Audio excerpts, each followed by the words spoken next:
Hello, everybody. Welcome to the 720 System Strategy Call. And today we have Jacob Goodman on the line, and we're going to be talking about lead to filing. Every bankruptcy attorney knows that there's this transitory process where things can get very slow. And with the right techniques, I believe this process can be sped up, and why Jacob and I are talking right now. I'm going to share my screen so we can walk through different things. You see this 720 system strategy increasing your lead flow. Is that correct? I see it. Okay, perfect. So first of all, let me just look at 2021. And, from a lead perspective, we generated 20,000 leads, over 20,000 this last year. And we set over 12,500 appointments. It was like 12,503, I think. These are appointments set, okay?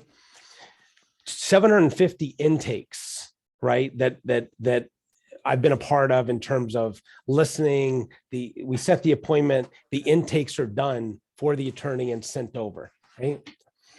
2021 follow-up stats, right? We sent, I can't even get the number of emails we sent because our software, it had to populate, but it had to be, 10 plus million emails just to bankruptcy leads. I know the year before we did 5 million, had to be over 10 million, but I didn't have an exact number, so I didn't get it. We created a software where we're sending text messages now, right? A text sequence, and when they respond, so we sent 13,300 texts, right? With 3,100 responses, right? So about 30% of the people that we sent text to respond to these emails. And I just see these breakdowns, and the breakdown is this lead to actual filing. And this is why we're talking with Jacob today. I want to point out something. And Jacob, I pulled these numbers from the BK filing. You started your practice in December of 2019, right?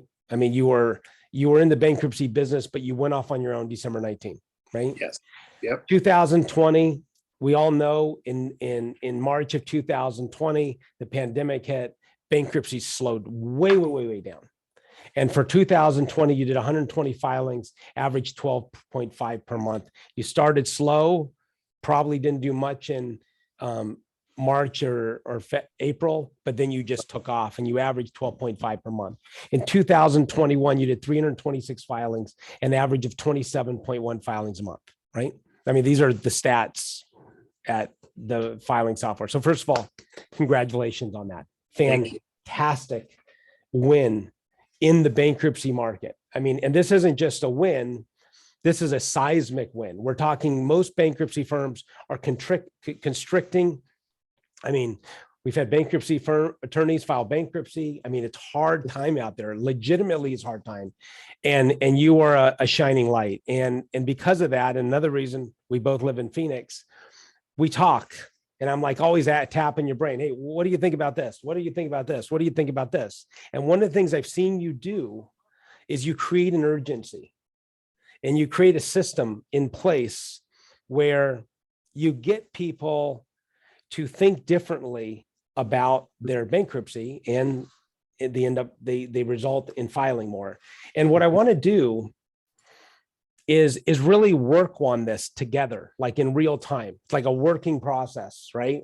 Sure. How do we create an industry? What's the structure? And I want to do two different ways, one from a virtual perspective, right?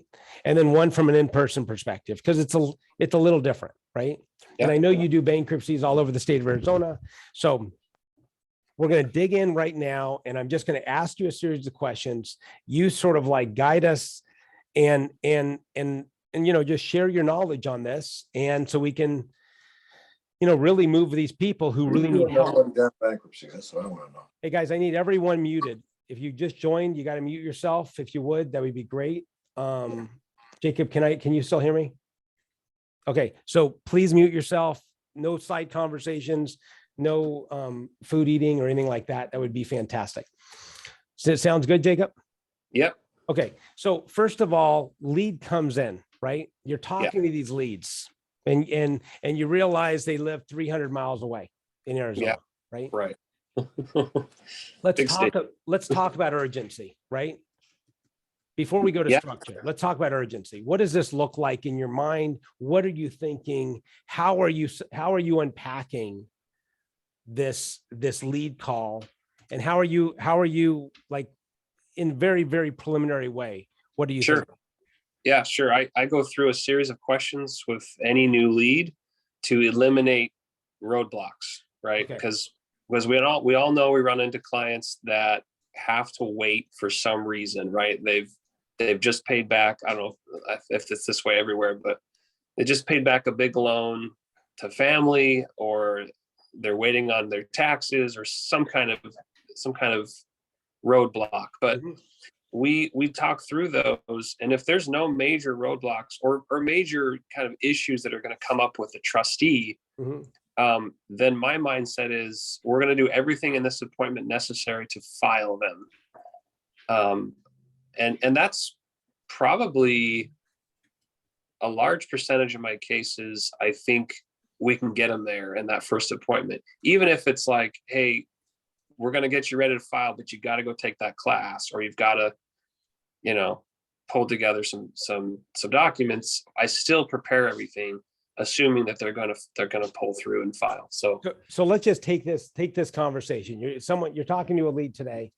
You go through these questions of like, have you paid off anybody? Do you have a big tax return coming in? I mean, I'm not going to go through these because all these bankruptcy attorneys on the phone know what these questions are. I wouldn't know, but you go through Right. these quote roadblocks, and there's Right. no shining red light. Right. So the goal is, I mean, do you really think to yourself on a brand new virtual lead 300 miles away, they're never going to come in the office? Are you literally on that call thinking, I'm going to file this case? Yeah, absolutely. Yeah. I treat every appointment the exact same in terms of my flow. So we're going to cover every step necessary to file, Okay. unless there's some major red flag that we need to work through or something. But Okay. yeah. So first of all, I just want to clarify something. Jacob files with no money down, right? Right. Mhm. So that's a In most complex cases. in most cases. Okay. So Not all. we're going to talk about that before we get off the call. In most cases. So let's just talk about this, because first of all, it's a psychic, like it's a, like you're entering the conversation that without any roadblocks, you literally going to file them in the next 45 minutes. Possibly. I mean, Possibly. the chances of them having their class done and just, having right, IDs and stuff. So, but I'll file them that week, if they'll take their class and they'll provide us some IDs and things like that. But we're going to pull their credit. We're going to go over the petition. We're going to get signatures, and we're going to file as soon as possible. So the steps to file, right? And this is something we talked on the pre-call when we were prepping for this. You were talking about, you are building everything in real time. Yep. So that's, and it even like the credit report, right? Yep. You're like, Mhm. yeah, well, what if they don't file with me? Well, I don't want to spend the money. Your psyche is different. You're like, no, we're building everything in real time. Yeah. Right? Like I'm not going to give them that option. Okay. So I'm going to pull their credit because I'm assuming they're filing with me and filing soon. And on occasion we waste money on that, but not usually, So we go through and we pull credit and we draft everything. And this whole process is really born out of necessity from my earlier experiences with bankruptcy, where I was kind of overwhelmed and on my own. And I had to just figure out how to streamline stuff so that I could survive.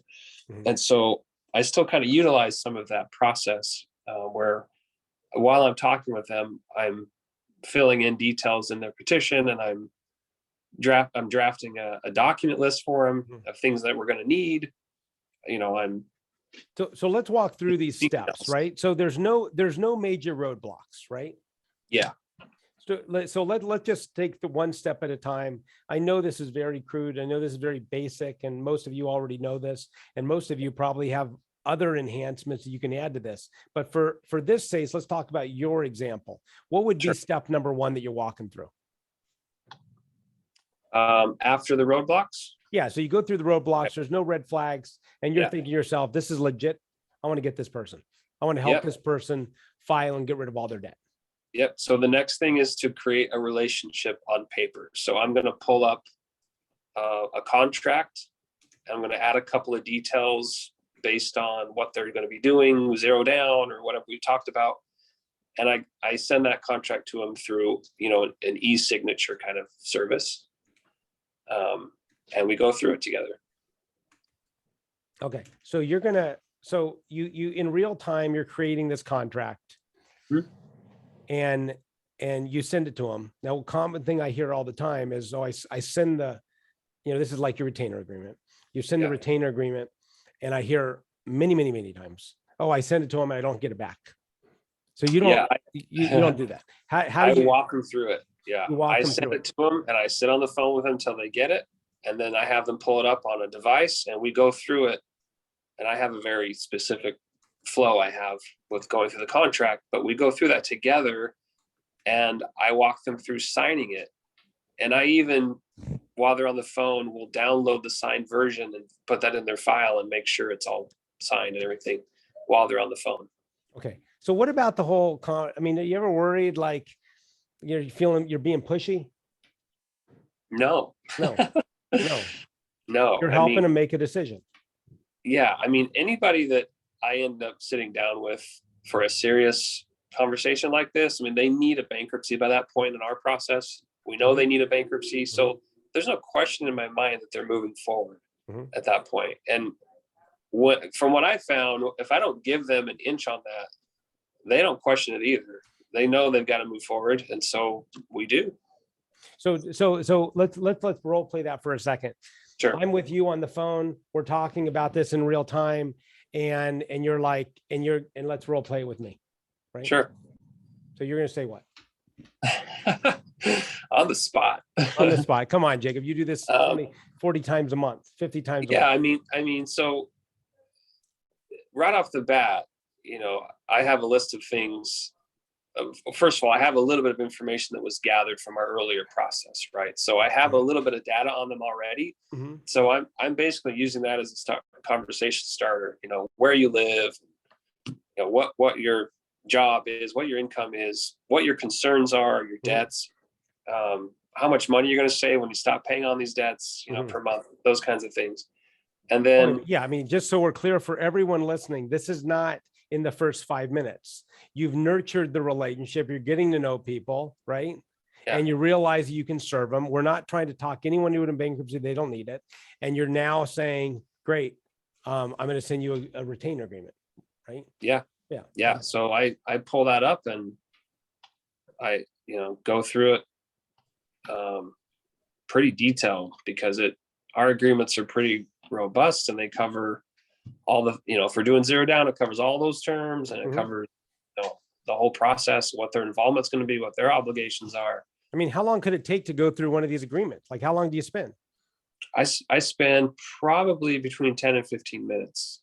Okay. So you're talking 10 to 15 minutes of your time virtually having the person sign a retainer agreement while it's in front of you. They're looking at it on a device and you're saying, hey, take a look at this page, this page, right? Yep. Okay. Exactly. Yeah. So, and that generally brings up some questions too. So, you answer questions and keep them feeling confident in the process. What percentage of the time do they not sign with you on the phone? And they say, I just feel uncomfortable. You're pressuring me. Honestly, feel like probably twice out of like hundreds. Yeah. Right. Like that's not common. Right. So, I mean, the debtors, I mean, just think about our client base. For everyone listening to this and who's going to be listening to this, think about our client base. They want direction, right? They're not calling. Do you really think logically that they want to go through this process with another attorney? Do they even know what to ask the attorney? Many of these debtors are talking to an attorney for the first time. Yeah. They want an honest person that cares and is going to manage their debt. Fortunately, they found you, right? I mean, we attract the type of an attorney. I mean, you, Jacob, and collectively us we attract a type of attorney that wants to help their client. You're giving Yeah. them something of value. Yeah. I mean, look at these law firms, these turn and churn law firms, these snakes out there, right? Mhm. You're providing something of value. So, okay. So two out of hundreds have said no. Yeah. Did those people ever come back, or what happened? Were they? Yeah. It's usually like, I really need to talk to whoever, and Right. think about this. And that happens rarely. Okay. So, So yeah. they signed the agreement. Now, by the way, if it's a husband and wife, they both need to sign, right? And Right. sometimes they're not there. So in that case, you would continue the process with the husband's signature or the wife's signature, right? Yep. Okay, great. Yep. Let me go back to screen share. Fantastic. Okay.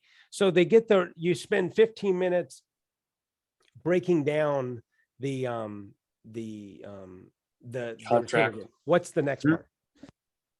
Then once they've signed it, Yeah, we pull credit. You're But pulling it in actually, real time.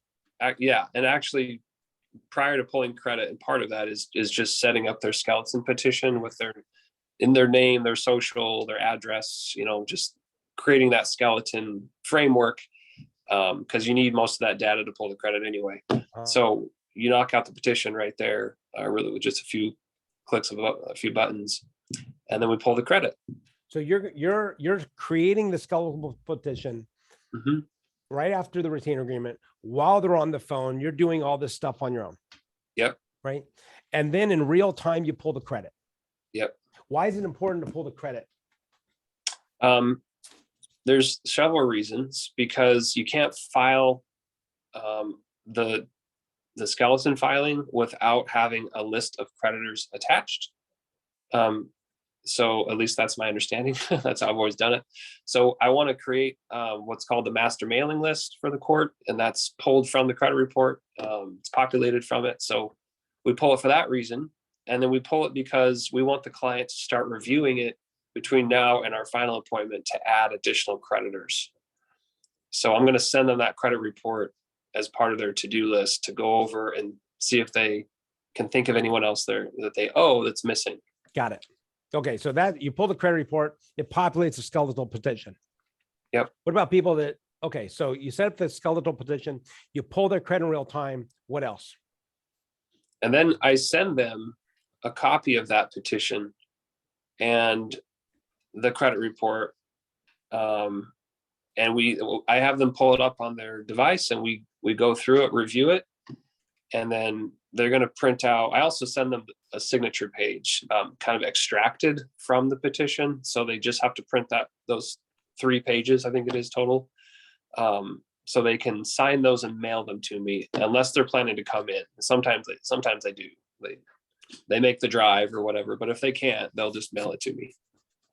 Okay. So you send a copy of the petition and the credit report via email, obviously. Yep. Then you send the signature page and mail it back. Yeah. Send it for them to print and mail back to you, right? Right. Perfect. Okay. What's the next step? The next step is summarizing for them in an email everything they need to do next, which is kind of been generated as we've gone through the process. But there's going to be things we still need. I'm going to send them a list of documents we still need, which, by the way, has been customized based on what we already have and based on their situation. So I've tweaked that throughout the call. And that's very important. It's a custom list. So you're not sending them things like divorce decree. right. I see a lot of people, divorce decree, if applicable. No, Mhm. if there's a divorce, it's either there is a divorce decree or there's not a divorce decree, right? Yeah. So I recommend having kind of a master template with everything and then just deleting it as you work with them, right? Okay. Narrow it down.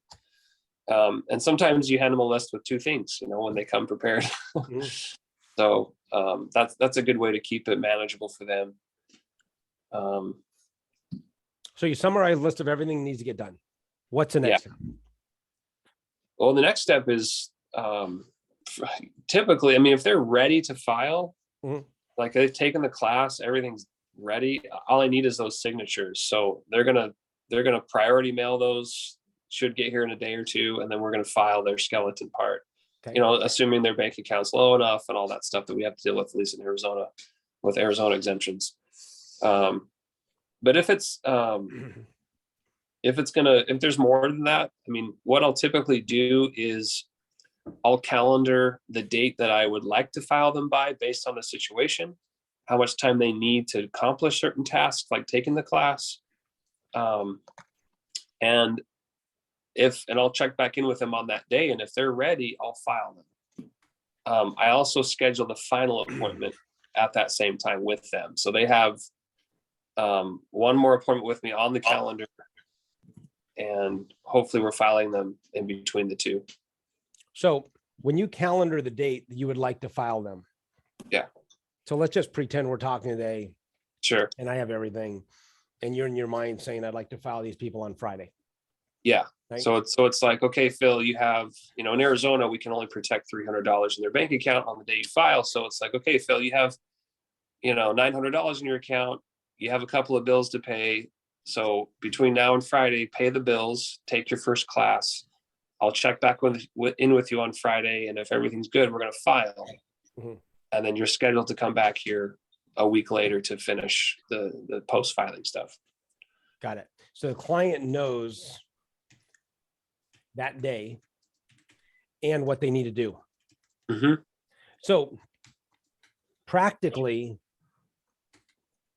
on your calendar, like on your phone calendar, do you go in and say Jones, Harrison, Tyrone filing date? Yeah, I set it up. I'm kind of archaic sometimes, but I just go onto my calendar and I create events early in the morning before work of things that I need to do that day. So it file so-and-so, as long as they take their class or whatever it is, I just have a quick note on what they're supposed to do. And then I'll follow up with them on that.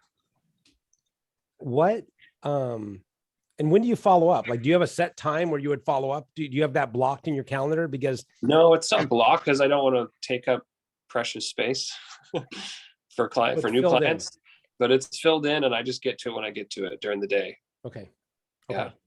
So what am I missing here? Like, so then, okay, so let's just talk about, for example, I'm going to add this. If you call them and they don't file, like they don't do anything. You're calling them, hey, Phil, today's your filing appointment. I didn't get your credit counseling class. Yep. That happens. It happens. So, yeah. I don't have your paycheck stubs, whatever that is, right? Yeah. How do you manage that?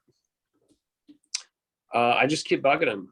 So if I follow up with them and they don't come through, then that reminder event on my calendar, I reschedule that for maybe 2 days later, or it depends on, the circumstances, maybe a week later, but I just keep on them. And texting is the way everybody communicates now. So it's really easy.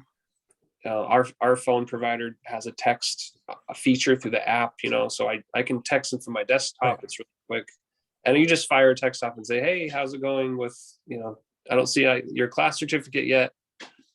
What's going on with that? And they'll usually say, I'm sorry, whatever. So you text them, you call them. Mm-hmm. You mean your clients don't like just like line up perfectly and like send everything to you? Right. Not 100%. Like, really? Come on. Yeah. So it's all over the board. So I have a question for you. Why are you not offended by this? I'm going to pause this for a second because I think this is important. Okay. Why do you think you're not offended to follow up with leads? And there's many attorneys and some of you are on the call, and I tell you this, like, with love and like kindness, but like a lot of attorneys are like, it's almost like arrogant. They have this arrogant vibe of like, hey, I passed the bar exam.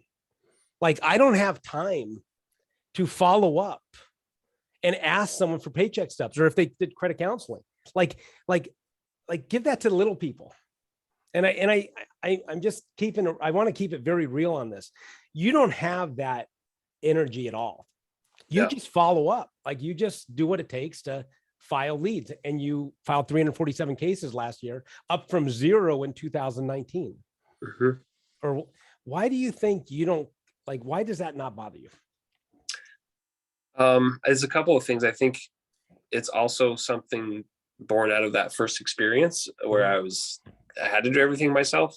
But secondly, I understand the typical type of person I'm working with.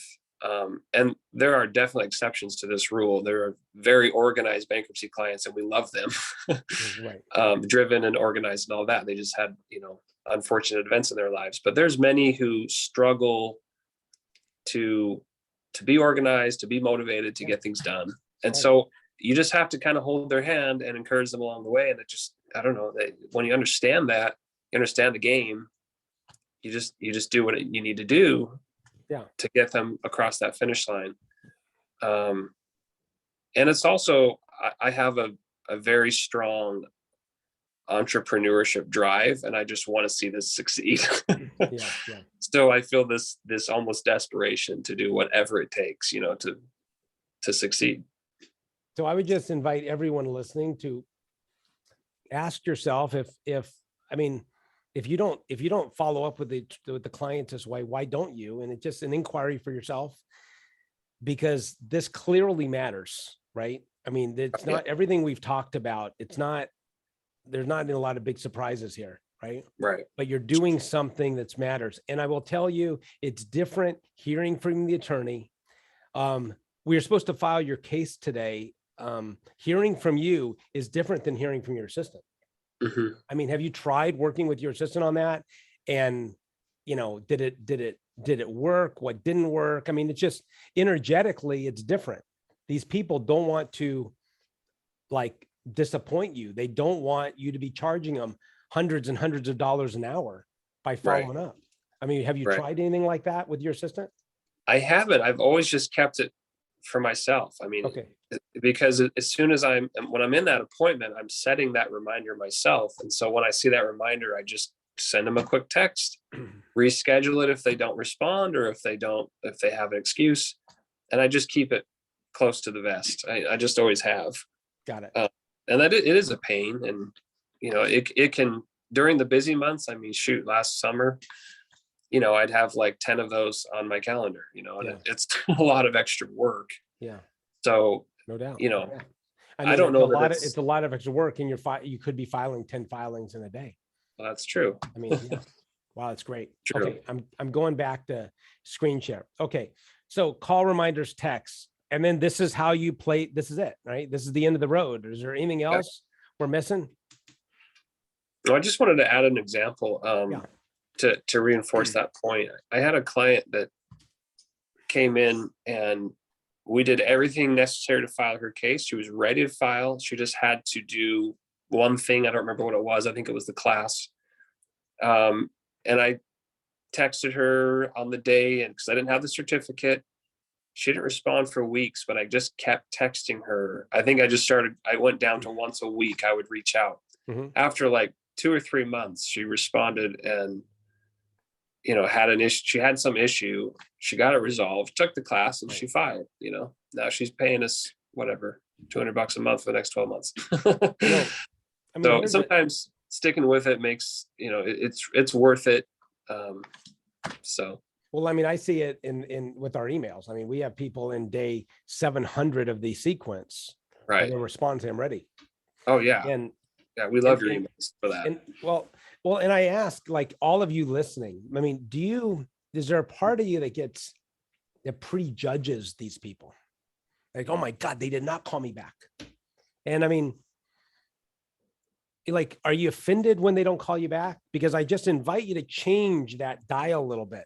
Go from like being frustrated and offended to just like, compassion a little bit. Like, hey, maybe something happened. Maybe their kids are out of school. Maybe they're in overwhelm.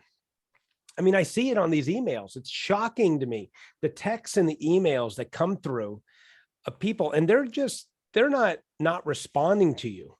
They're choosing to not respond to you, or they're not responding to you because they don't like you, or they found someone else, most likely.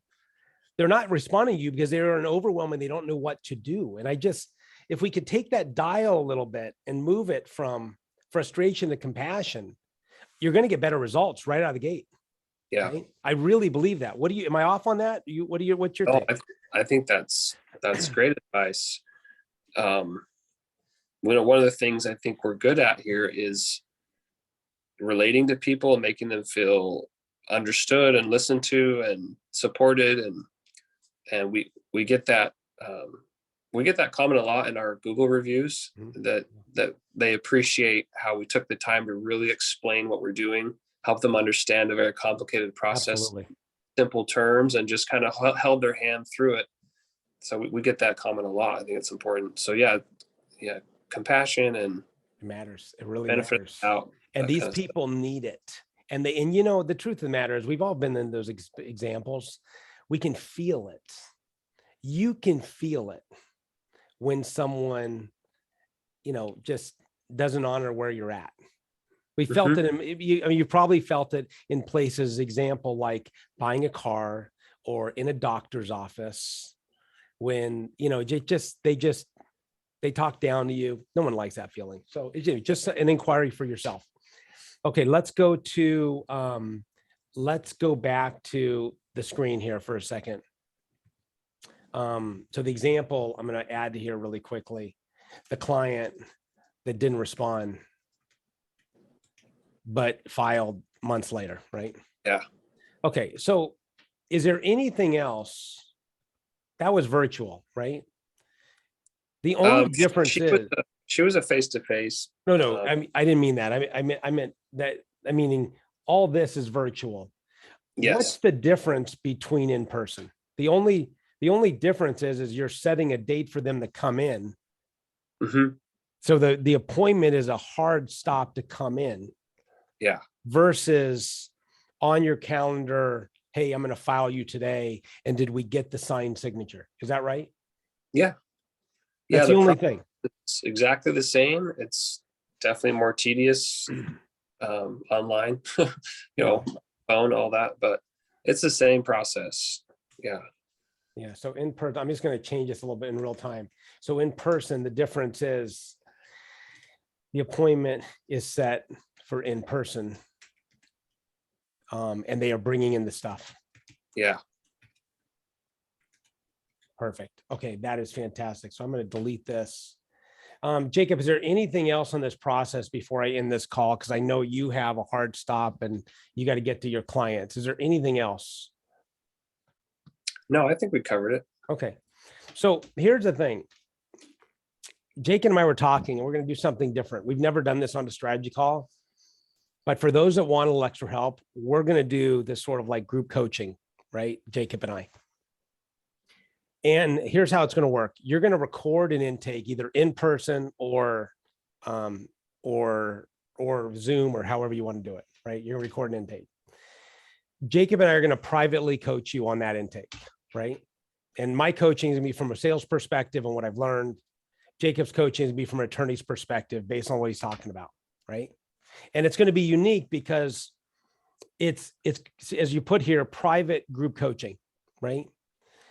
And so what we're going to do is, so XYZ attorney signs up, they're going to send in the recording. We're going to watch this live. It's going to be Jacob, myself, and that attorney coaching out this specific intake.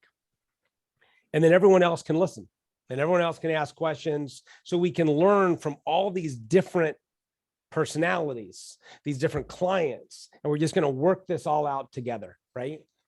And you're going to learn from everyone in the class. The length of the class is going to depend on how many people we have in the class, right? So if we have one person in the class, it's, or three people in the class, it's going to be about 3 calls or 4 calls, right? We're going to do a summary and then, 3 different calls for coaching. If we have 10 people in the class, we're going to have 10 separate calls, and we're just going to keep it going, right? And we can learn and tweak, et cetera, et cetera. We came up with this because frankly, it was like, how do we get this information? I mean, we can give you a strategy, things to do, but how do we really learn? And how can we take this and and change the behaviors, build new neural pathways so you can learn how to do things a little different, right? And we price it really reasonable, right? It's 3 payments of $200, right? So $600 total. And we came up with this plan by coming up with and saying, let me see, 3 payments.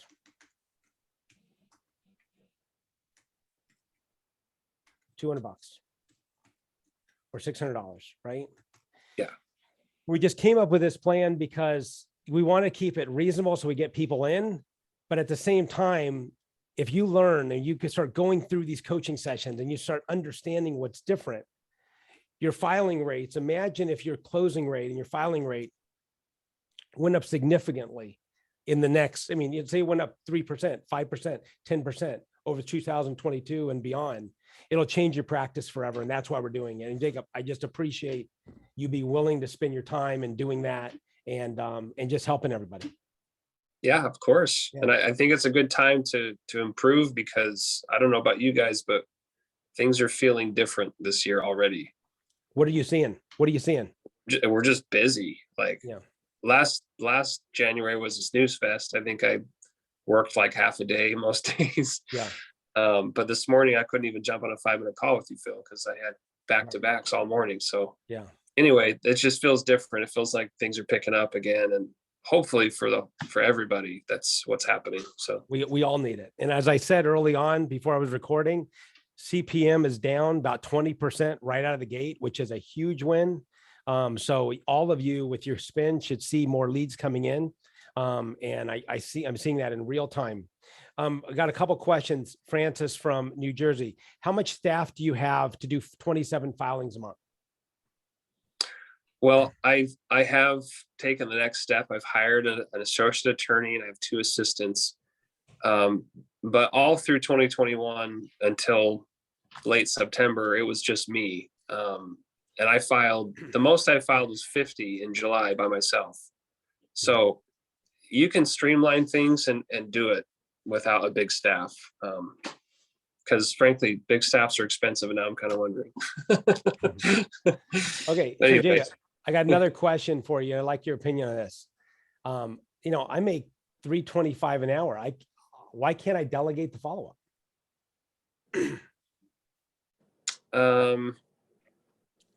You can, and if it works, do it. I mean, I'm all about delegation if it works. I'm even considering trying to restructure what I do a little bit to involve a paralegal more, so I'm not spending so much time with clients. But I haven't tested that out yet to see how it works. But one of my I think secrets to the sauce is just the personal touch. Mhm. Having personal touch with the clients, being very approachable and kind of same level as the client, making them feel very comfortable. So that's kind of an extension of that. Is they have access to me, they like it. So I've just always kept that close to the vest. But but it's- here's my question or my inquiry to the group, right? Yeah. And it's not for everyone to respond, but I'm just asking you to consider the following. If you're doing 10 filings a month and you have a paralegal and you staff, why not do a little follow-up? Energetically, it is different when you follow up versus staff. There's no doubt about it, right? They're going to feel you're more engaged. You're the attorney. I'm just telling you it's different. And I invite you to try it out. What if you tried it out and you filed 5 more cases or 10 more cases next month? I mean, we're not talking chump change. We're talking real money, especially right now in a marketplace where it's hard, right? That's what I would say. Okay. Carrie, Sharon, I see your direct messages. Sharon, regarding the intake, we can talk about that offline. Carrie, we can talk about that offline as well regarding the marketing, aspect. I really want to focus this on what we're doing in terms of taking a lead from a lead to a filing. And Jacob, this has been extraordinary. If anyone's interested in the private coaching we talked about, please send me an email right away. We're going to launch this ASAP, and it's going to be a class we're all going through together. There's no like last minute enters. We're all in together and we're taking this for 2022. Jacob, thank you so much. And if anyone has any questions, feel free to email me or call me directly. Thank you. Thanks, everybody. Bye-bye.